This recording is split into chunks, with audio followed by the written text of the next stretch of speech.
안녕하세요. 한림병원 유방외과 전문의 이혜민 과장입니다.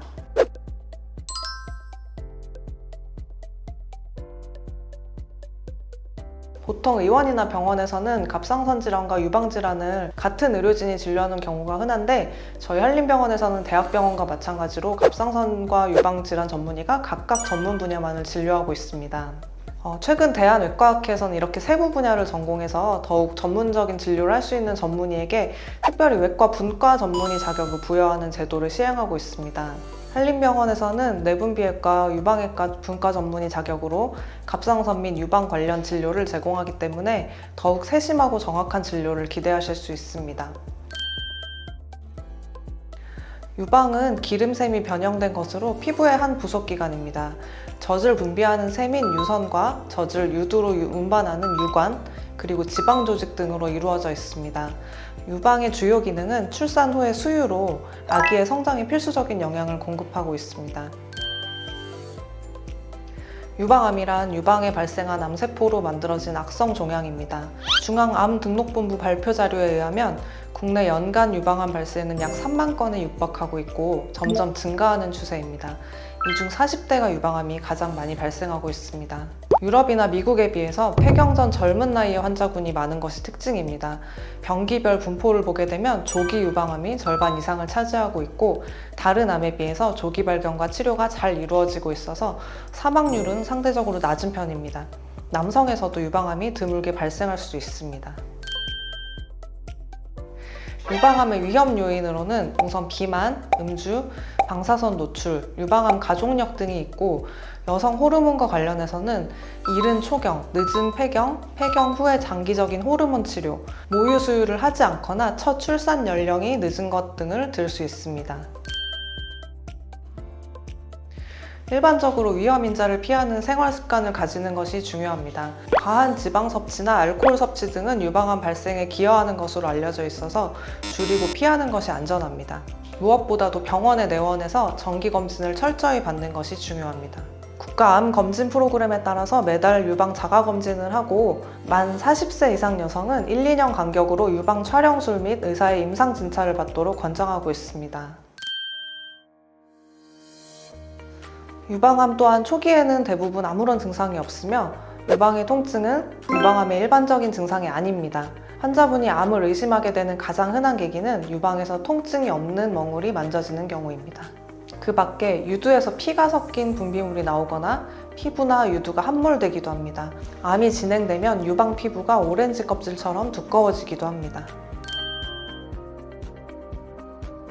유방암의 경우 자가검진과 의사의 진찰, 영상검사를 통해 의심스러운 부분에서 조직검사를 하여 진단합니다. 유방에서 멍울이 만져진다고 해서 모두 유방암은 아니며 섬유낭성 질환, 섬유선종 같은 양성 질환인 경우가 더 흔합니다. 조직검사에서 유방암으로 진단을 받게 되면 추가적인 검사를 시행하게 됩니다. 병의 진행 정도를 파악하기 위해서인데요. 유방 내의 병변 범위를 좀 더 세밀하게 찾아내기 위해서 유방 MRI를 시행해 볼 수 있고 유방암의 뼈전이 여부를 확인하기 위해서 핵의학 검사인 뼈스캔 검사와 스펙트CT를 시행하게 됩니다. 전신전이가 의심스러운 경우에는 펫 MRI 등을 통해서 좀 더 정확한 진단에 도움을 받을 수 있습니다. 유방암 치료는 수술과 수술 전후 보조치료요법으로 나눠볼 수 있습니다. 수술은 유방 절제와 겨드랑이 림프절 수술을 뜻하고 보조요법은 방사선 치료, 항암 화학요법, 항호르몬제 요법, 표적치료, 면역요법 등을 말합니다. 초기에 유방암을 제외하고는 수술 전후에 항호르몬 요법이나 항암 화학요법 혹은 둘 다를 시행하게 될 수 있는데 환자의 연령과 폐경 여부, 종양의 크기, 림프절로의 전이 여부, 환자의 건강 상태 등을 두루 감안하여 의사와 상의해서 결정하게 됩니다. 유방은 다른 장기와 달리 겉으로 드러나 있기 때문에 수술 후 모양과 크기 등을 고려하는 것이 중요합니다. 종양 성형술은 종양을 완전하게 제거함과 동시에 미용적 만족도를 충족하기 위한 수술 기법인데 흉터와 함몰 같은 변형을 최소화하기 위한 수술 방법입니다. 저희 한림병원에서는 이와 같은 수술 기법을 적극적으로 사용하고 있어 치료 결과와 함께 미용적 만족도에 세심하게 신경 쓰며 수술을 하고 있습니다. 유방암 수술 중에서도 일부 제한적인 경우에 한해서 로봇 수술을 할 수 있습니다. 바로 전절제술이 필요한 환자 중에 유두를 보존할 수 있는 경우입니다. 유방 로봇 수술은 흉터가 정면에서 보이지 않고 겨드랑이 작은 절개를 통해 수술하고 동시에 보형물을 삽입하는 재건 수술을 할 수 있습니다. 유방암 수술 및 치료에서 중요한 점은 방사선 치료입니다. 유방암은 부분 절제술을 시행 후에 거의 대부분이 방사선 치료를 받아야만 합니다.